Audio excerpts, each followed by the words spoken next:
distinguished heads of the department, Professor Hon'ble Gupta, Dean, Faculty of Mathematical Sciences, distinguished faculty members of University of Jammu, and dear scholars and students. So let me first of all thank the Dean Research for a very elaborate introduction. I must say that it's not possible to achieve things single-handedly, and it has all been the help and support of all the faculty members of this university right from my joining the university, because as I said, a single person cannot achieve things in life. It's always with collaboration, it's always with help and support of the colleagues that you are able to achieve something in life. So therefore I feel that whatever the university has achieved in the last few years, it's all because of the coordinated efforts of all the faculty members. And I am really feeling fortunate that all of you supported me in the endeavors, and we always felt that it is our university, it is our institution which has to come first.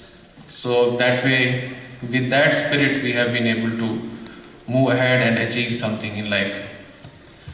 Now coming to the talk, if you could project the slides, there is a slight change in my topic of today. I will tell you the reason why I did that. Actually, I had thought that I'll be speaking on science and society and the opportunities and challenges in 21st century. And that is how I had prepared my talk. But yesterday, while reading some literature, I found that there is a very important day, and that is the day for rare genetic diseases, and that's on 28th of February, which is celebrated throughout the world to create awareness about rare genetic diseases. And I immediately thought that I should speak on this particular topic.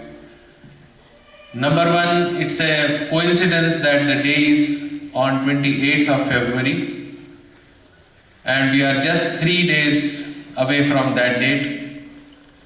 Second, that it's an area which we have been pursuing in the last few years so far as research is concerned in my lab and with the collaborators. And third, very important aspect is that this is related to society. So in a way, I'll be talking about science and society, because here you will feel that how science is important so far as our society is concerned, so far as our future is concerned.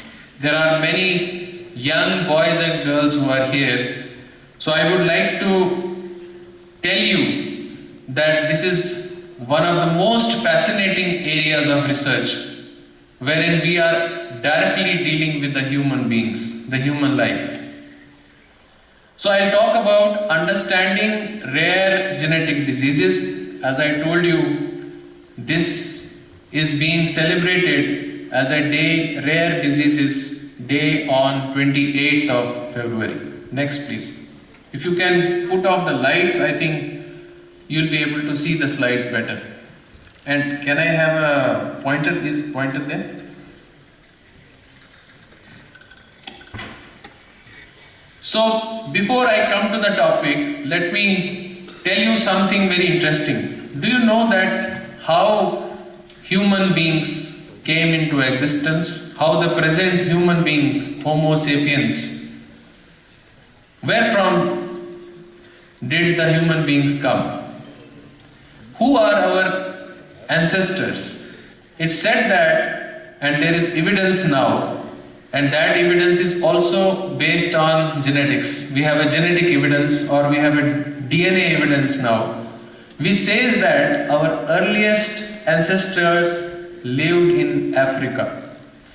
The genetic results were also supported by evidence from fossils. The earliest human-like fossils have been found in Africa and date back to 4 to 8 million years ago. Now, out of different types of human beings, which I will show you how the humans have actually originated, Homo erectus was the first to migrate out of Africa, probably from about 1.8 million years ago onwards. And now we have evidence also that we are all descendants of a small population living in Africa 150,000 to 200,000 years ago. It said that all the human beings present today on this planet had a single mother, and that was African mother. Next.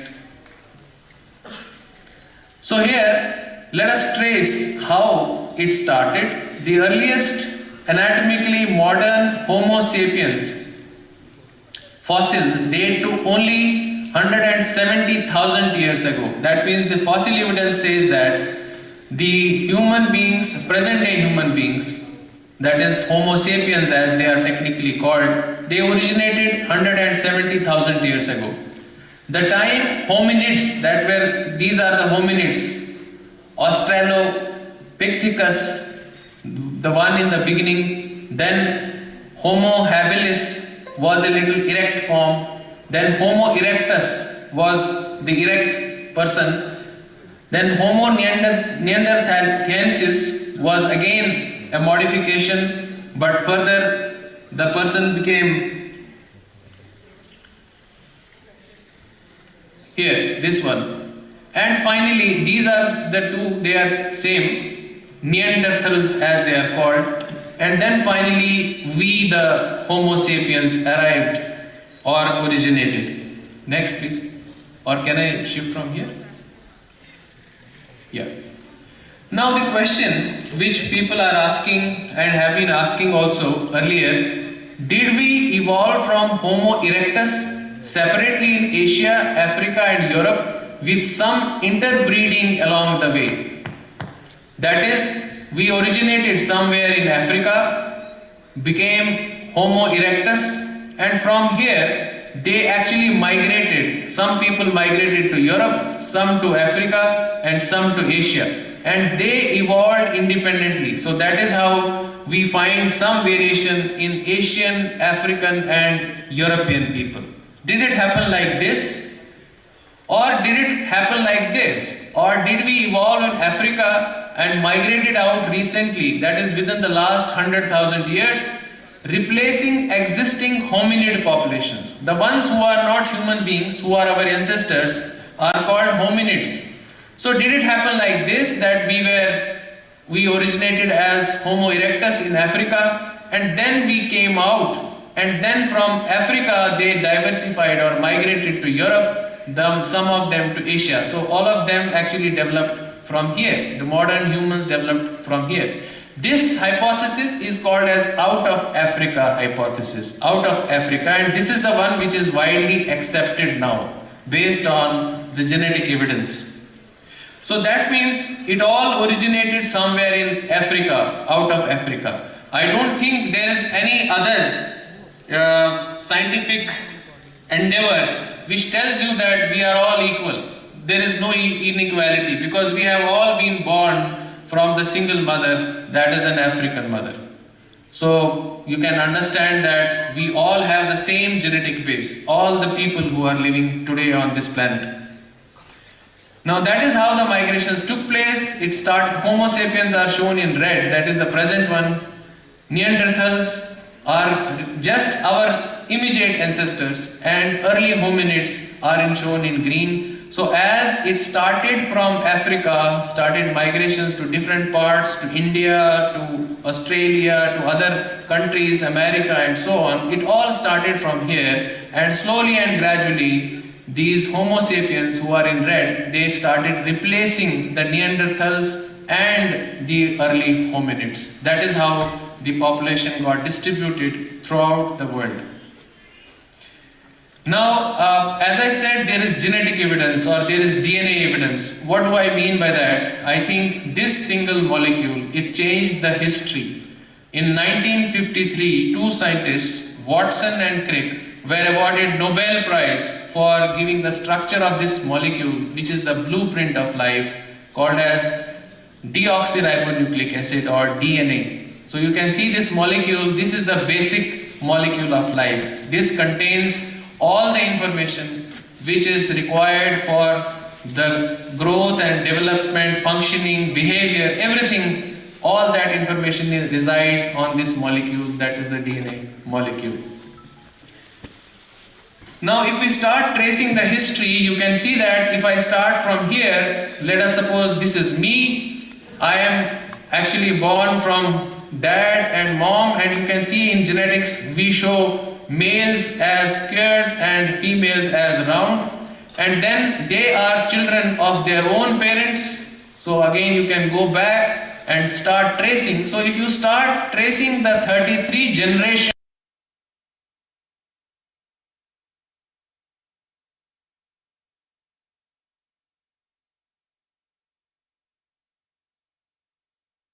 which is more than the present world population. So you just have to go 33 generations back, and you will see that we have common ancestors here and there. Now, how is it possible? It is possible by doing this DNA analysis. As I said, each cell of our body has what are known as chromosomes, maybe you have heard, and chromosomes are made up of DNA. So it's a long DNA molecule which actually becomes the chromosome. And if you see the DNA with slide more focused, you will see that this DNA basically consists of 4 alphabets, A, T, C, G. So it is just the sequence of A, G, T, C and so on. And on the other strand, because it's a double-stranded molecule, 2 strands are there. So on the other strand you have any one of them. So A will pair with T, G will pair with C and so on. So that is how this is, the DNA molecule contains the information. Now this information which is contained in the form of T, A, C, G and so on, it is photocopied, just like we call it transcription, but it makes a photocopy of itself. That photocopy gets translated into protein, and it is these proteins which actually give us the shape. If you see a particular shape of the person, that is because of the protein. So protein are just arms and DNA is the head, DNA where all the information is there. Now the problem is that if you see the bacteria or if you see a human being, all of us have the DNA. And what is DNA? DNA is just this sequence of nucleotides, this information. And from this information, one part is this is gene 1, this part is another gene 2. So that is how this information is distributed. So we say that genes are present on the chromosome, or DNA is the gene. That is what it means. Now the issue is that if there is a problem, if there is a change, for example ATG CTA, if you change this A by T, then this protein is going to change, and that is what will lead to the problem. That is what will lead to the disease. So DNA we inherit from our parents, and when there is a change of any one of these alphabets, it will lead to what is called as mutation. And if the mutation takes place in the somatic cell, somatic would mean those cells, for example a cell of hand, this is a somatic cell, it is not transferred to the progeny. So this, if there is a change in this, nothing is going to happen much. But if there is a change in the germline cell, then this will be transferred to the next generation. So this is how it happens. So if father is normal, the mother carries a defective gene, let us suppose, then one of the children becomes a carrier again, just like the mother. It will carry one defective gene, while as the other offspring will be normal because it has one set from father blue and gray from mother, so it is both normal copies, so the child is normal.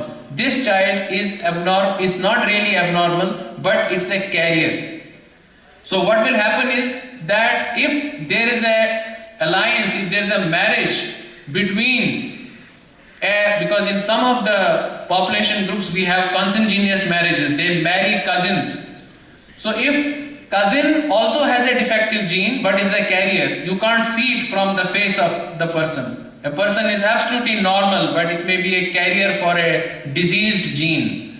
And if the two diseased genes come together, then this child is going to be having a genetic disease, because now it has both the defective copies.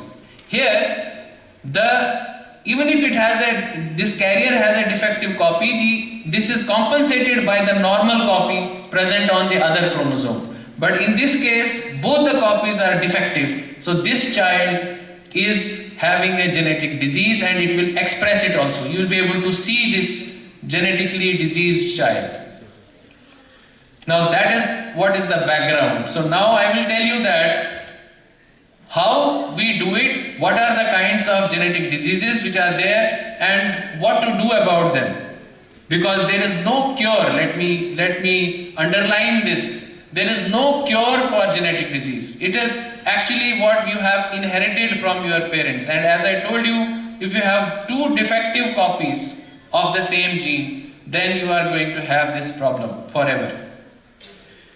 Now, this is the pledge which we are supposed to take on 28th of February. And I would say that let us take this pledge today itself, that I support Rare Disease Day, 28th February 2022. This is to create awareness about this problem. And as I will explain to you in my lecture, this is a major issue which we are facing in the world.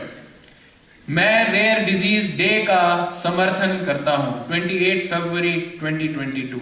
Now see this one. This will give you a glimpse of the problem.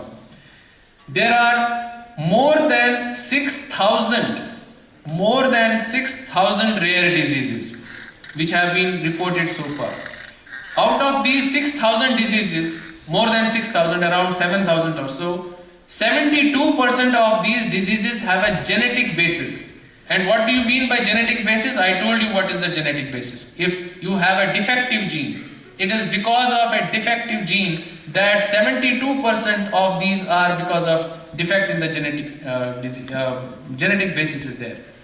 Now, more than 300 million people at the moment worldwide are having genetic disorders. They have genetic diseases. More than 300 million people. And let me tell you once again that they have no cure. There is no cure for these diseases. 70% of genetic rare diseases, they start in the childhood itself. 70% of them. World's third largest country, if you collect these people, that how many are having these diseases, then world's third largest country has the same population as you have 300 million people. Then what we are looking for is equity, that they should have all kinds of access to everything, because they are human beings. They must have access to everything, education, other things which are there in the life which a normal individual would get. So that is why this day is celebrated. Now, what are rare diseases? Let us explain them a little further. They are progressive, chronically debilitating and or life-threatening heterogeneous clinical conditions that affect a limited fraction of individuals from the general population in comparison to other prevalent diseases. Because they are affecting limited number of individuals, that is why they are called as rare diseases. RDs are considered an unviable market for therapeutics due to lack of appropriate incentives and support, and there is less attention towards their full investigation. See, it is not many people actually start working on these or start developing therapeutics for it. So that is why they get less attention. Now, why study rare diseases then? To say that rare is not so rare. As I said, 300 million people. So do you still think that they are rare? But if you take them disease-wise, then the number of individuals who have been affected by this particular disease would be less. They provide unique opportunity for unraveling fundamental and novel biological phenomena. The study of nature's experiments is of special value, and many lessons which rare melodies can teach could hardly be learned in other ways. See, when you see a genetically diseased person, you understand the value of that particular gene. If I am normal, you understand the normality, the value of being normal. Only when you see an abnormal person, because then you start thanking God and saying that thank God that you have made me normal. This realization will only come when you will see an abnormal person and the kind of difficulties that abnormal person is facing.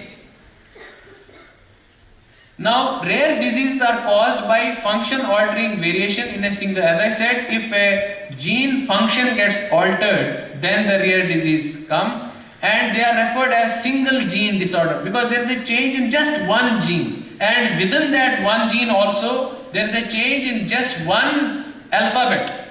If A gets changed to C, it can create havoc in one's life. So you can imagine how important that alphabet which nature has given us is important at that particular site. If you change that, if you remove that, if you shift it from one place to another, it is going to create havoc for a human being.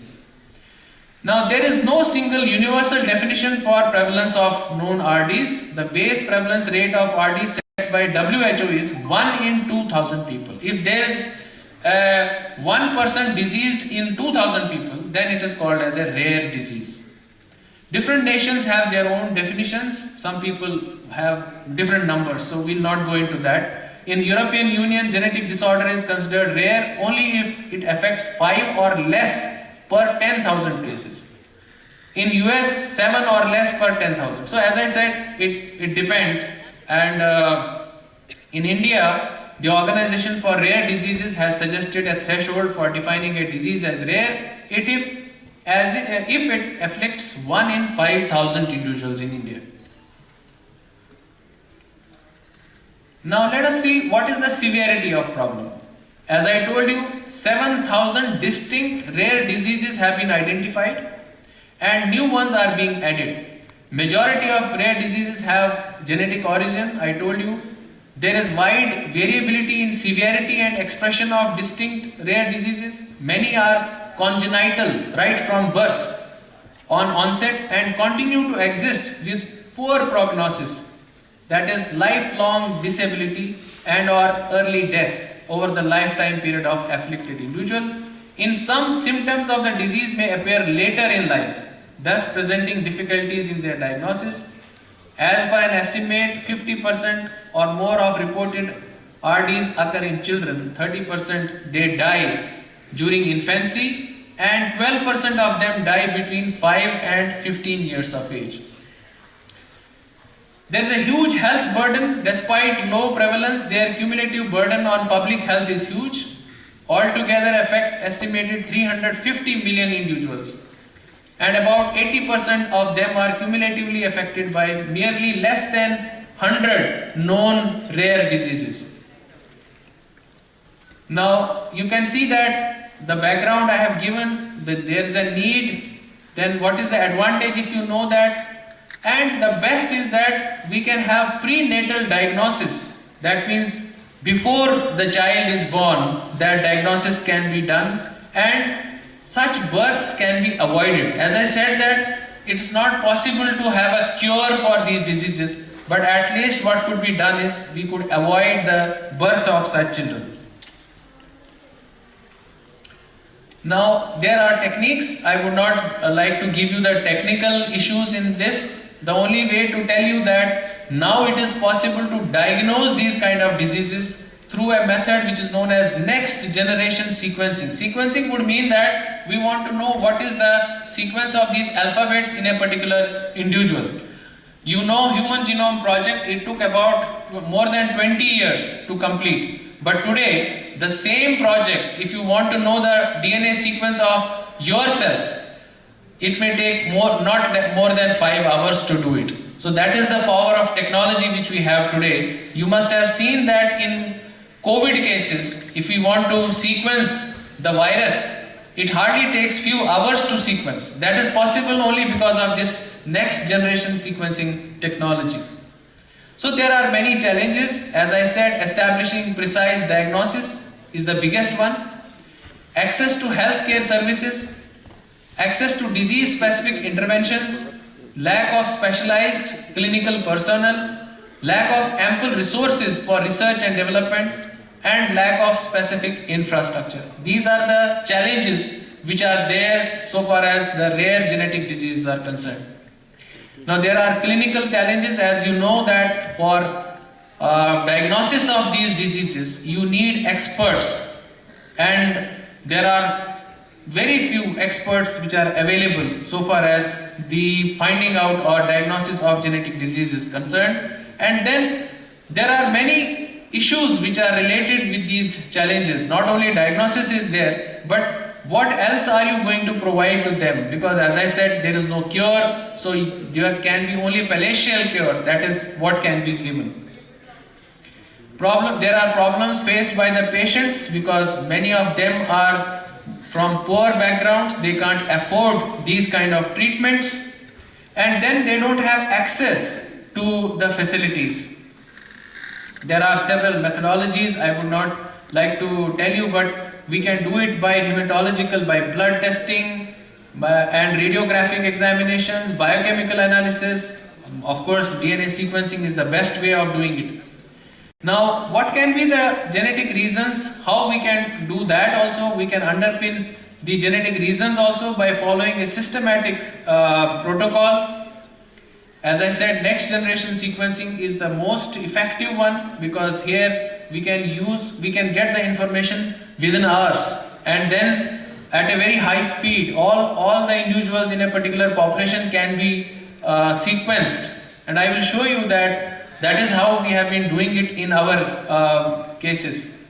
You can also do whole genome sequencing. Now let us see what is the population architecture in India. Why are we prone to having such kind of genetic diseases in our country? Now, as you know, India is world's second most populous country, having 1/6 of the global human population. And during prehistoric and historic times, I showed you the slide wherein I showed you that how from Africa people have migrated. And many a times such migrations have happened by going through our country. So many of such populations have actually migrated through India. So different prehistoric and historical times, India has been a major corridor for different migratory waves of anatomically modern humans. Now, these migratory events, they have significantly contributed to high heterogenic population in our country, because many types of populations have passed through our country. So in the process, I am not talking of 1 day or 2 days, I am talking of hundreds and thousands of years.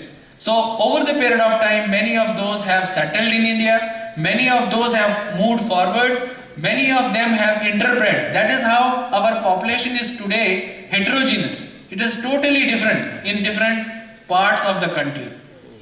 Now, in the evolutionary context, if we say the population diversity in India is the result of admixture.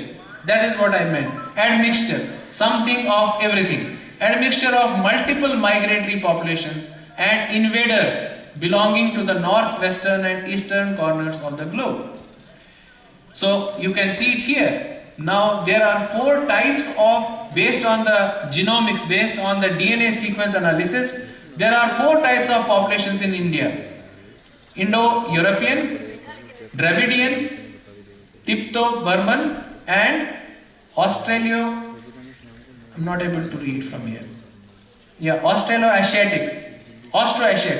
So 4 of them, ancestral North Indian, ancestral South Indian, ancestral Austroasiatic, ancestral Tipto-Burman, ancient ancestral South Indian. So these are different types of populations which we find, and you can see the heterogeneity. This is one type of population, Tipto-Burman is here, and here we have the Indo-European also, here we have the Dravidian and so on. Now, this is how the reconstruction of Indian population, you can see the admixture of everything, red, shown in red, blue and other different colors. So each one of us is basically not a pure thing, it's more of a admixture of different genetic origins. Now India is a unique hotspot of genetic disorders. As I said, we have agglomeration of several thousands of separate endogamous groups, more than 50,000 such groups. And the problem is that they reside in topographically alienated pockets, many of which have been in existence for at least 100 generations. Say Andaman and Nicobar, they have been residing there since so long. So they have definitely to be different than other people. The consanguinity is a major problem. That means the cousin marriages. This is what actually leads to the enhancement in the number of genetic disorder cases. Now, out of the 350 million global estimate of rare disease patients, India alone is a home to 70 million. Imagine, we have 70 million people who are having genetic diseases out of 350 million. You can understand that why that is happening. And there are many of them, many diseases which are progressive life-threatening diseases like immunodeficiency syndromes, blood disorders, skeletal disorders, neurological disorders. Now you can understand what is the burden of these so far as health system is concerned. This is regarding the prevalence of different kinds of diseases in India. Now what are the bottlenecks of research? Why we are not able to do much research in this area is because of the lack of true, reliable, quantitative data on individual as well as cumulative prevalence of RDs in the country. Then less number of medical personnel, insufficient molecular diagnostic infrastructure and standard therapeutic drugs and protocols which are committed to understanding and management of the rare diseases. There are many organizations in India who are conducting research in rare diseases. So far as Jammu and Kashmir is concerned, we have these different types of population groups, Islam, Hinduism, Sikhism, Buddhism being followed by different population groups. And the kind of population we have diversity even at the religious groups. I already showed you that. Then there are linguistic families also. We have Indo-European people, Tibeto-Burman people, then Indo-Aryan who are speaking dialects of Dardik. These are language groups, and these are the population groups like ethnic groups, Bakarwals, Baltis, Boths, Dogras, Garas, Pandits, Khatris, Muslims, so on, Ladakhis and so on.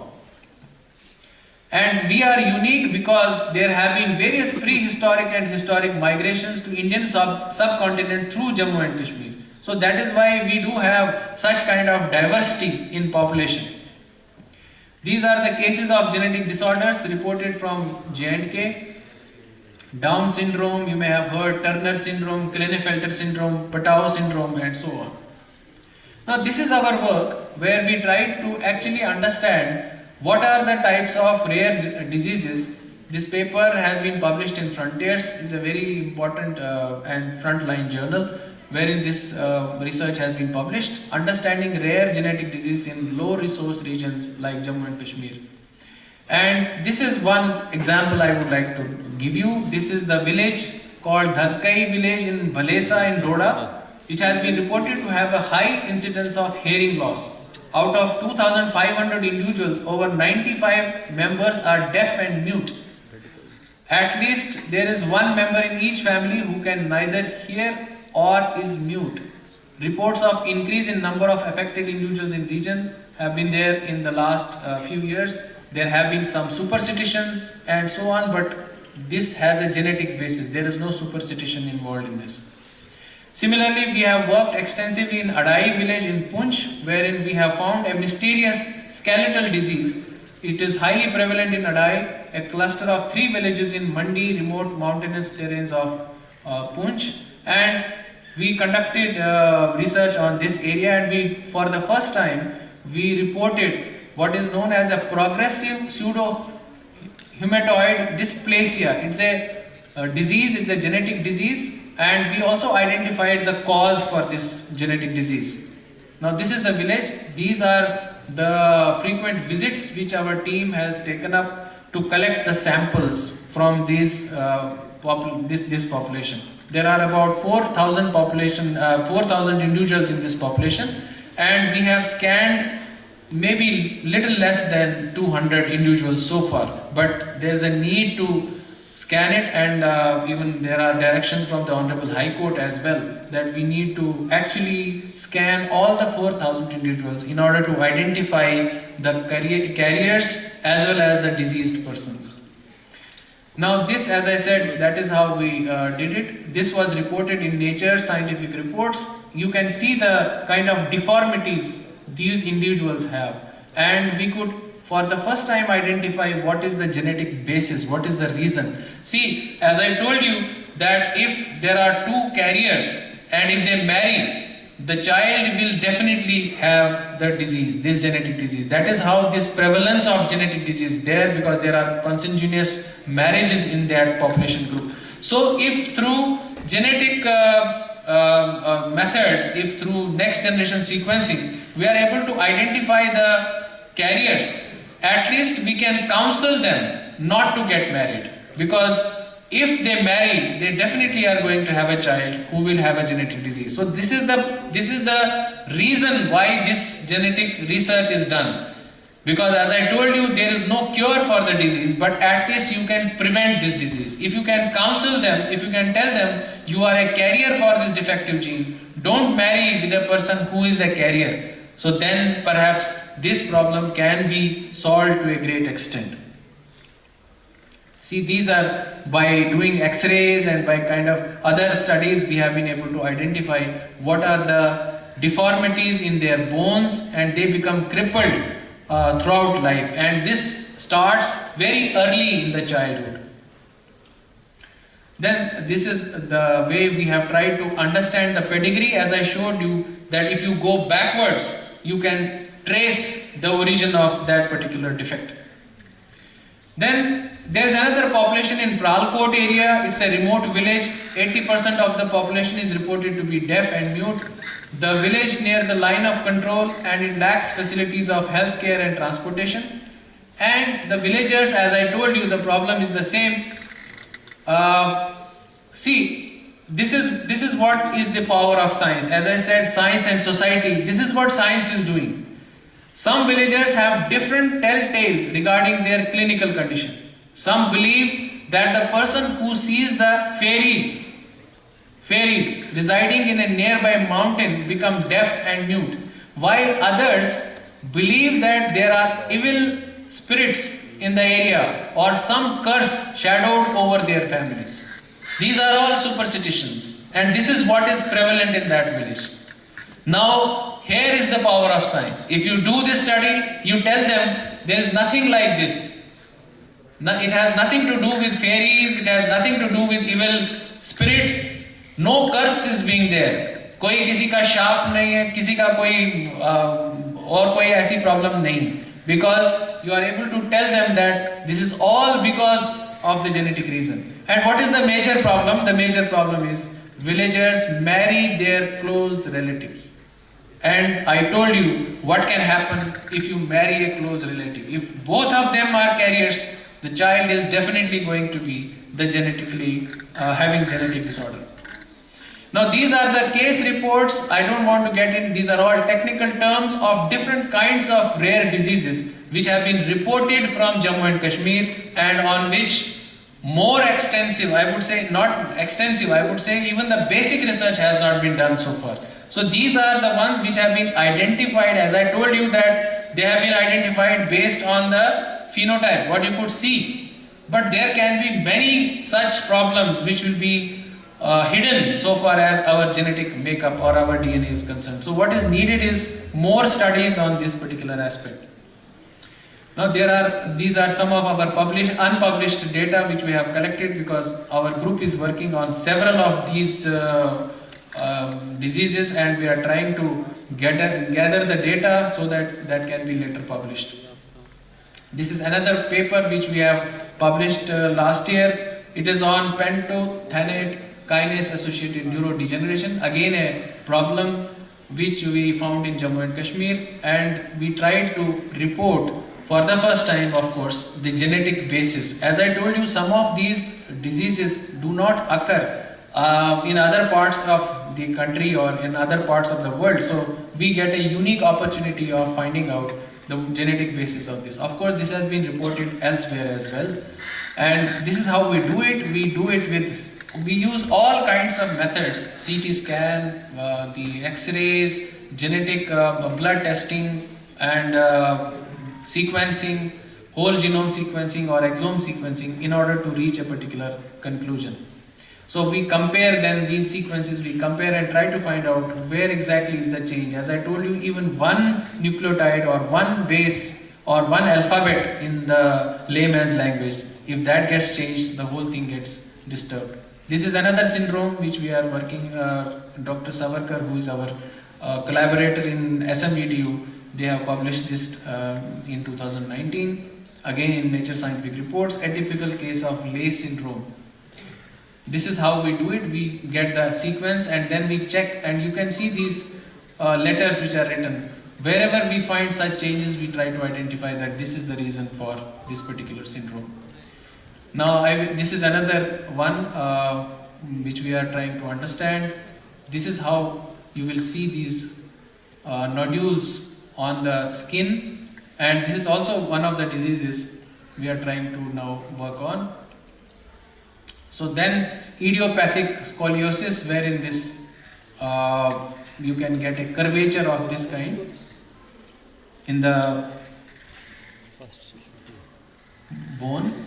See spine, you can see these spine curvatures. This can lead finally to the curvature. This is also being explored. Now some of the screening awareness campaigns which we are trying to do. Now what is required is that more than 0.7 million individuals from J&K are likely suffering from rare diseases. 0.7 million. So you can understand that it is about 7 lakh individuals. We need to focus on centralized patient registry, accurate clinical information, awareness among the general population, basic facilities such as tertiary care hospitals, medical personnel. Genetic assessment of affected individuals is very important for development of appropriate therapeutic interventions. And then finally, I would say this is the most important part, that is take up genetic counseling and management of the reported genetic diseases. So what is the take home message? Understanding population structure is very important to figure out the type of diseases expected to be prevalent in respective group, and then using next generation sequencing methodologies we can find out in identification of rare diseases and gene discoveries in our country, especially in J&K, which lacks trained manpower and has limited resources. So here is the future. We started with just analysis. This is something which was published in 2011, and the idea was that by the year 2020 we will have reached a point where we'll have the personalized medicine, and each person, depending upon his or her genetic makeup, would be given a medicine. So as I said in the very beginning, that whatever you do in life, it is not an individual who does it, it's actually the team. So that is what it is here as well. We have a very strong team of people who are working here in the human genetics group. Fortunately, we have an Institute of Human Genetics also in the university, now very well equipped. And we have a collaborator in Dr. Savarkar Sharma and other team members, Dr. Rakesh from SMBDU. And these are the agencies who have funded this research. We are really grateful to DBT, Government of India, for funding this research, CERB, DST, and other National Geographic Society, US, and so on. And I would here tell you that this kind of work is not possible without the help of research scholars who are actually contributing a lot in this area. They do their own work, publish it, get PhD degrees. So it's all they who are actually doing it in both the centers, in both the universities. They are actually responsible for that. And above all, I would say this genetic study is not possible, or I would say it will not go in the right direction if you are not involving the doctors, the clinicians. So we are fortunate that we have very, very capable and eminent doctors with us. Dr. Sushil Razdan, which you may have heard about, Dr. K.K. Pandita, both of them, they are eminent doctors, clinicians who help us in identifying the clinical things, because you can do genetics but you have to combine it with the clinicians' wording as well. And finally, I would say that genetic work is not possible without the participants and the volunteers, because if you don't have the subjects to work on, then you will not be able to do genetic research. So all big thank you to all the participants and volunteers. And as a matter of policy, we don't disclose, it's not allowed to disclose the names of the individuals who are participating in this study. So thank you to the participants and volunteers. Thank you so much for your patient hearing.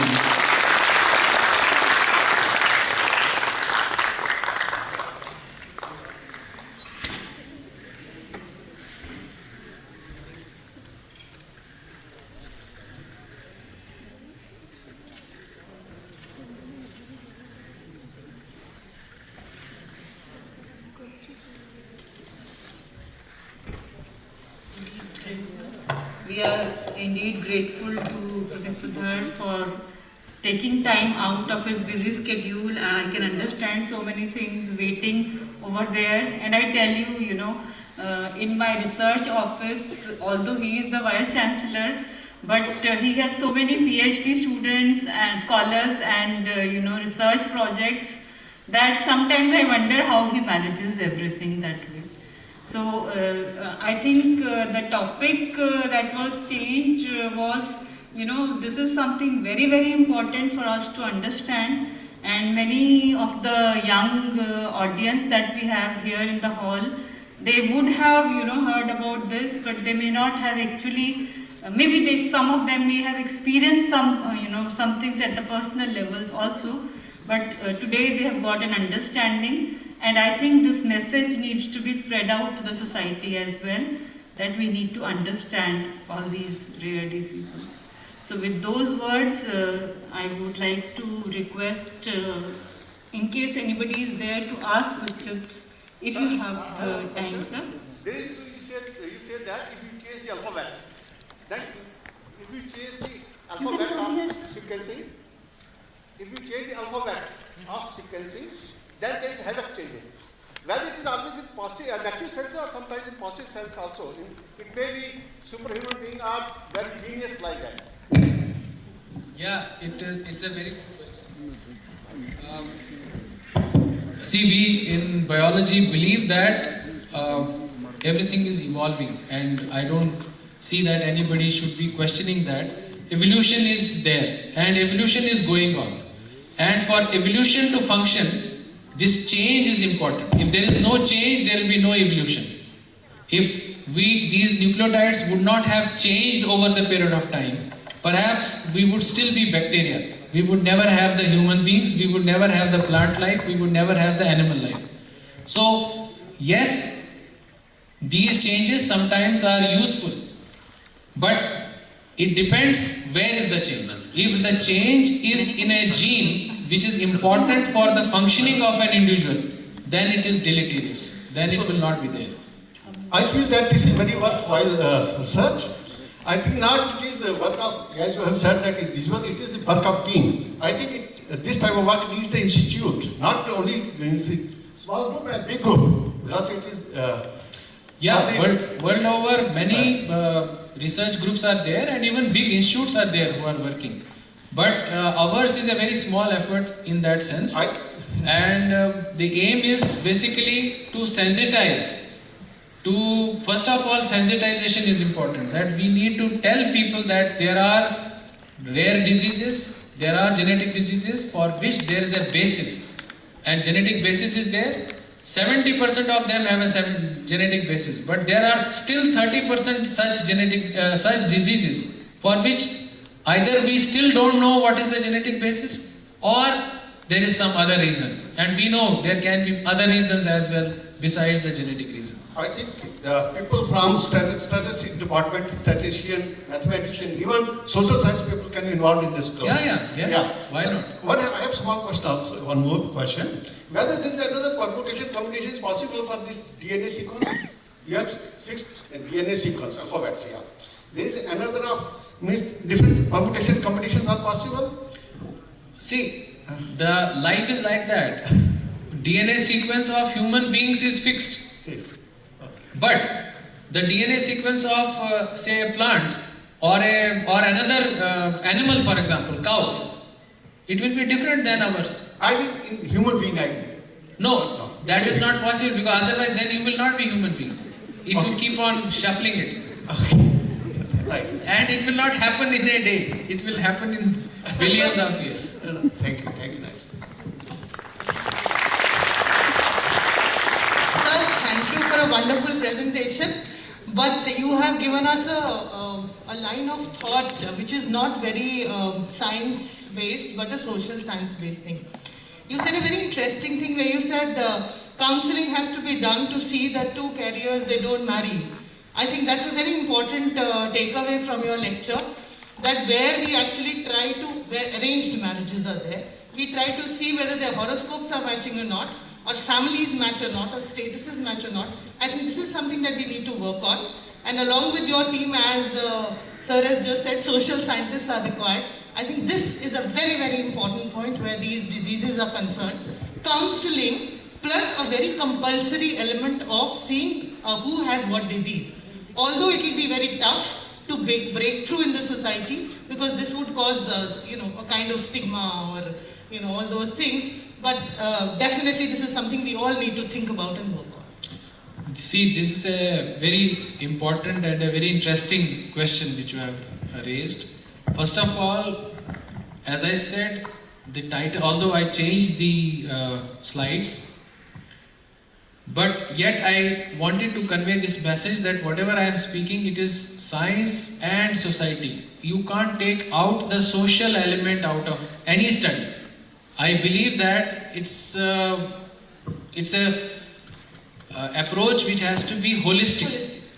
Scientists cannot work in isolation, or scientists should not work in isolation, because then you are not doing science. It has always to be related to society. Whatever you are doing, you have to see that where exactly in the society it is helping or it is affecting.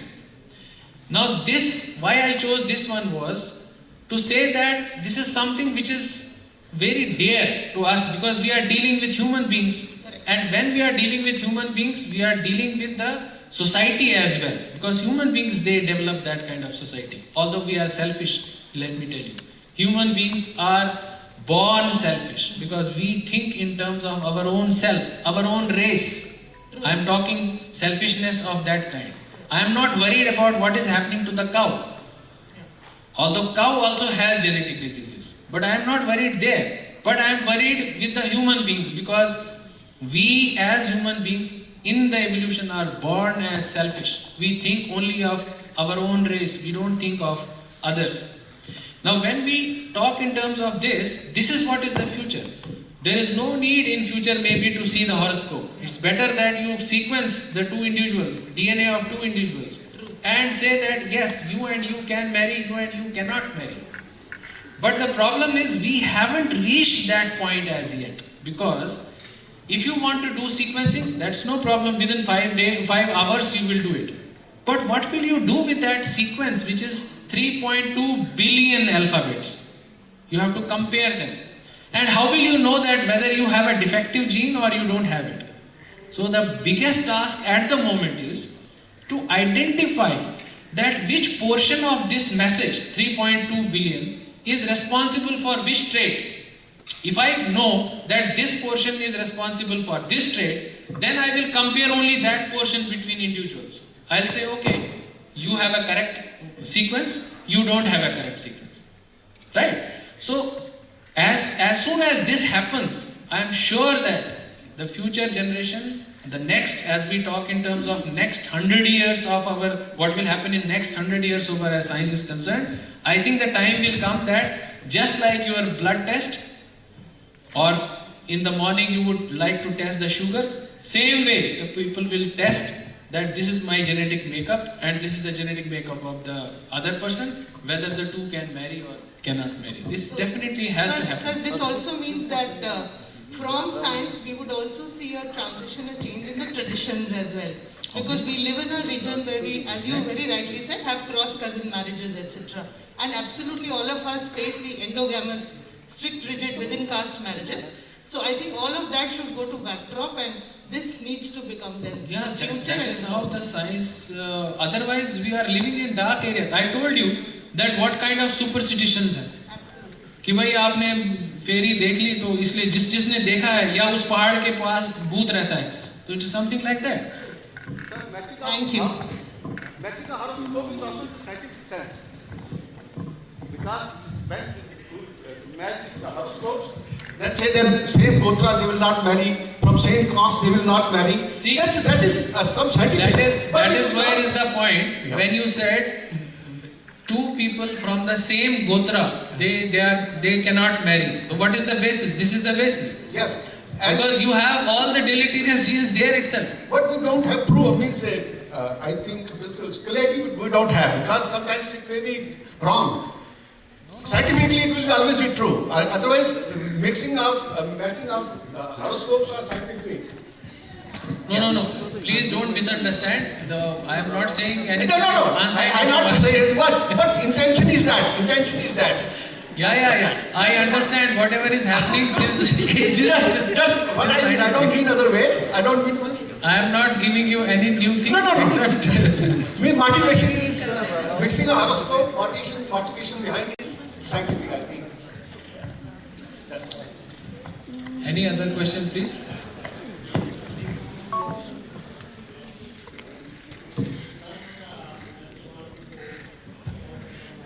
Congratulations.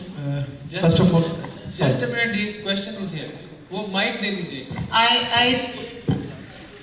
Okay. Just a minute. ये mic up.